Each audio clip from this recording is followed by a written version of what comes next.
दोस्तों, मूंगफली खाए कोई और जान जाए किसी और की, ऐसा होना क्या संभव है? चलिए आपको बताते हैं, ये संभव भी है और ये हुआ भी है।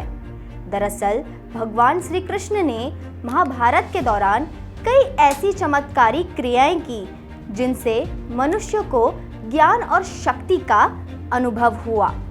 उनकी इन लीलाओं में से एक यह भी थी कि युद्ध से पहले प्रतिदिन मूंगफली खाना। ये रहस्य इतना महत्वपूर्ण था कि इसे केवल एक ही व्यक्ति जानता था और वो था उडुपी का राजा। कथा के अनुसार महाभारत युद्ध के घोषणा के समय कौरव और पांडव देश के सभी राजाओं से धर्म और अधर्म के नाम पर युद्ध में शामिल होने के लिए मदद मांग रहे थे। कुछ राजाओं ने कौरवों का साथ दिया तो कुछ ने पांडवों का साथ दिया, लेकिन उडुपी राज्य ऐसा था जो किसी के भी पक्ष में नहीं था।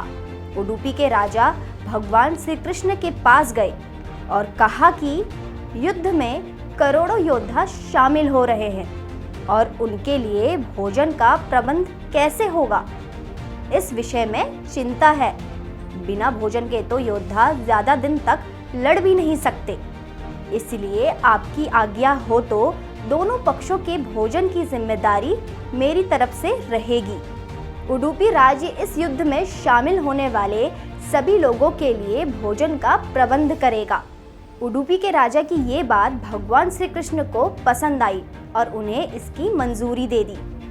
हालांकि राजा के सामने एक और समस्या थी, जिसमें वहां हर रोज कितने लोगों के लिए भोजन का प्रबंध करना था, क्योंकि हर दिन कई योद्धा वीर गति को प्राप्त हो रहे थे।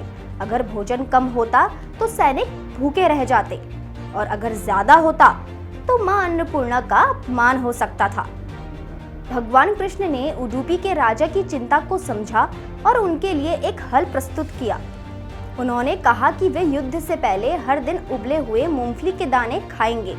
अगर उन्होंने एक मूंगफली का दाना खाया तो 1000 सैनिक युद्ध भूमि में वीर गति को प्राप्त होंगे। इसी तरह भगवान श्री कृष्ण ने राजा को इस रहस्य का विवरण दिया।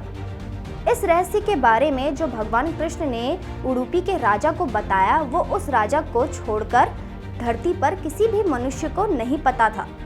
इस रहस्य के द्वारा हर दिन युद्ध में शामिल होने वाले सभी सैनिकों और योद्धाओं को पूरा भोजन प्राप्त होता था और किसी भी समय अन्न का अपमान नहीं हुआ।